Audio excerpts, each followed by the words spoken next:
Bonsoir, bonsoir. Oups, j'entends qu'il y a un bruit de fond, c'est mon lave-vaisselle, je suis dans ma cuisine, mais là ça va, ça a l'air de s'être calmé. Bienvenue dans cette 19e vidéo de mon défi 30 live. Et puis aujourd'hui, je suis venue avec ma flûte.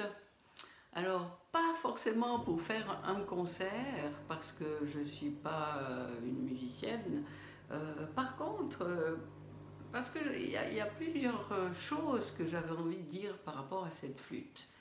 Déjà, c'est pas n'importe quelle flûte, puisque je l'ai créée, je l'ai réalisée lors d'un stage, donc un samedi, un dimanche, et puis voilà, alors j'ai pas fait de A à Z, parce que quand on est arrivé, on avait la pièce centrale qui était créée avec les deux ouvertures, mais bon, c'était coupé là déjà droit. Et puis par contre, tout le reste, la décoration, les trous pour les notes, c'est le ponçage ici à la forme qu'on voulait. Tout ça, ça a été fait lors du week-end de création de la flûte. Et je connaissais pas grand-chose à la flûte. Et puis c'est une flûte amérindienne, comme on peut le voir, il y a deux trous. Pourquoi? C'est un truc un petit peu fou. C'est parce que il y a deux notes qui sortent en même temps. Dans le canal où il n'y a pas de trou, eh bien la note est constante. Et dans l'autre canal, on peut changer évidemment les notes. Alors, bien sûr, il a fallu faire les trous. J'ai choisi de mettre cette décoration là qui est faite avec des fils. J'ai ajouté un petit bout de bois que j'ai collé, un bois en forme d'hexagone. Puisque chez moi l'hexagone, j'ai mon jeu de cartes qui est en forme, qui sont enfin les cartes de mon jeu de cartes sont de forme hexagonale.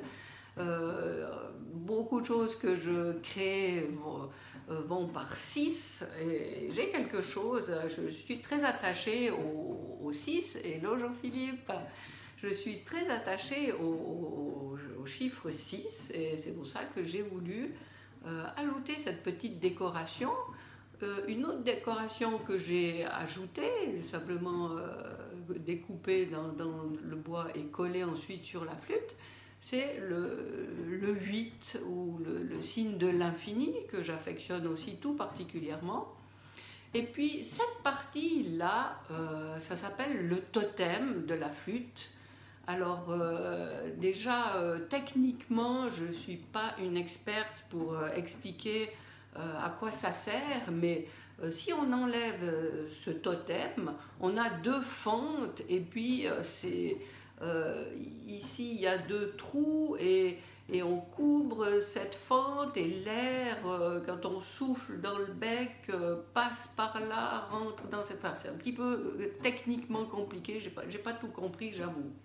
Et donc, il faut absolument avoir une pièce qui recouvre ces fentes qui sont dessous dans cette pièce. Autrement, la flûte ne va pas chanter, ne va pas sonner.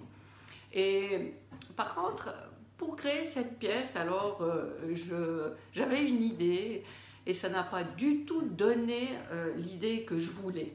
Mais c'est vrai que mon intention aurait peut-être nécessité quelque chose de beaucoup plus, une réalisation plus complexe, enfin je sais pas. Je sais pas si on voit bien là, mais il y a différentes couches de bois différents. 1, 2, 3, 4, 5. Et bien sûr on voit la dernière qui est une couche différente, mais les autres on les voit pas tant que ça.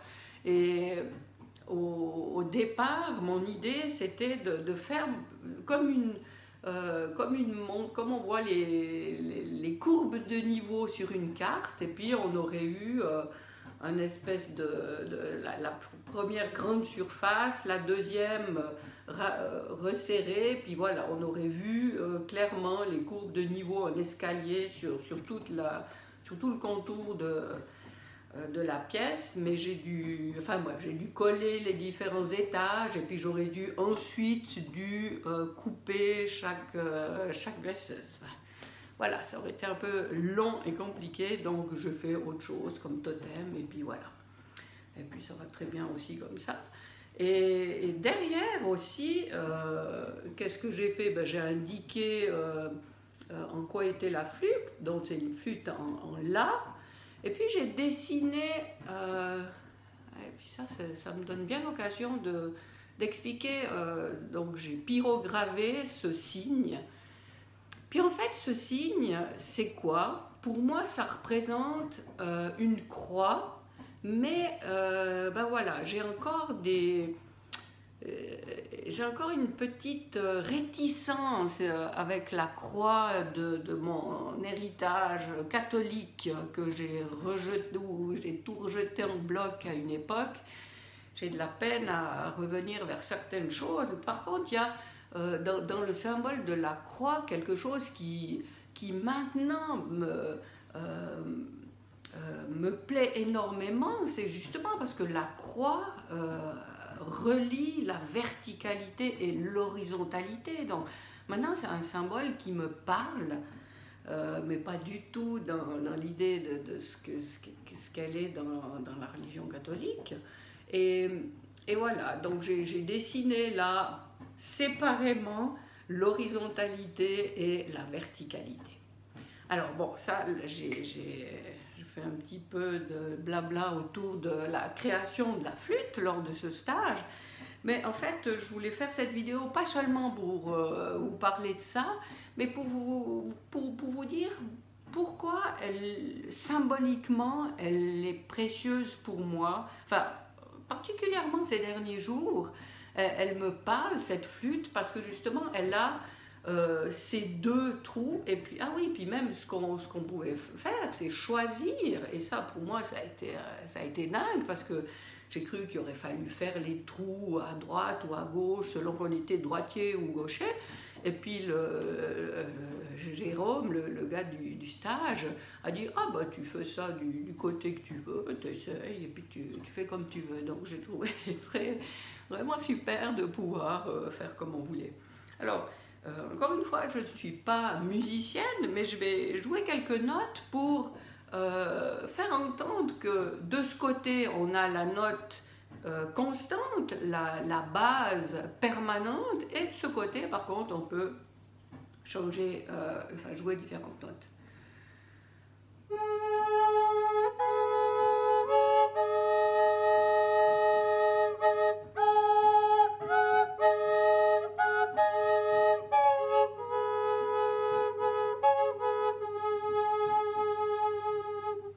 Et si je bouge un petit peu la bouche, effectivement, je peux ne jouer qu'une ou l'autre des notes.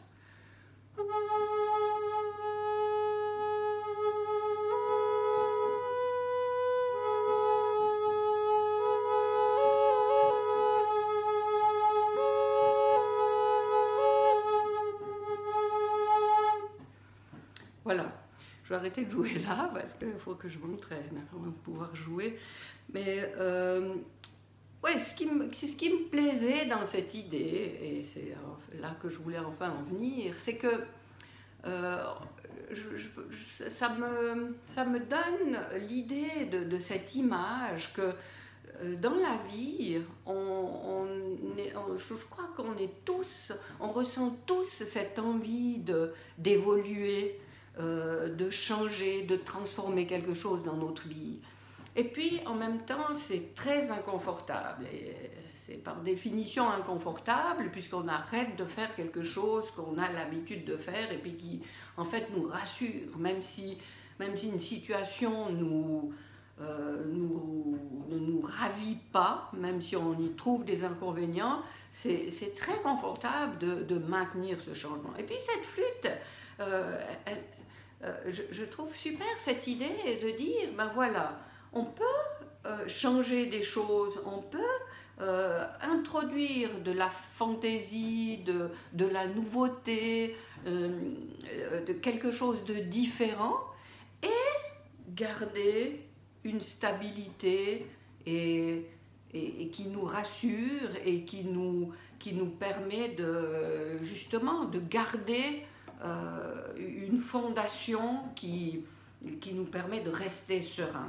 Parce que je crois que je ne suis pas la seule à avoir tendance j'en ai déjà parlé je crois, à ce tout ou rien, et puis on aimerait tout bousculer, tout changer, tout transformer, tout envoyer promener, tout recommencer, etc. Et puis ça secoue, ça mobilise plein de choses, ça remet tout en question, c'est dramatique et tout. Eh bien, à l'image de cette flûte, et c'est comme ça que je voudrais terminer ici, et pourquoi pas se donner l'autorisation de changer petit à petit les choses, ou une chose après l'autre. Et on en revient à l'idée de ce défi, c'est-à-dire que c'était l'idée de te proposer de choisir quelque chose que tu veux introduire dans ta vie de nouveau, et puis d'apprivoiser cette nouvelle chose, de t'habituer à cette nouvelle chose pour voir si ça t'apporte quelque chose de mieux dans ta vie ou pas. Et voilà, donc cette flûte me permet de conclure qu'on peut le faire petit à petit. On n'est pas obligé de tout envoyer promener puis de tout chambouler, mais on peut très bien garder toute une base stable, on continue, mais ça ne nous empêche pas d'aller de temps en temps aller chanter une note différente, aller tester des hauteurs qu'on ne connaît pas, et puis mettre un peu de fantaisie, tout en gardant une ligne qui peut-être nous rassure et nous permet d'oser un petit peu de diversité sans avoir trop peur de tout mettre en péril. Alors voilà, j'espère qu'on me comprend quand j'explique un petit peu les trucs comme ça, parce que c'est pas forcément des plus faciles. Mais voilà, donc si ça peut t'aider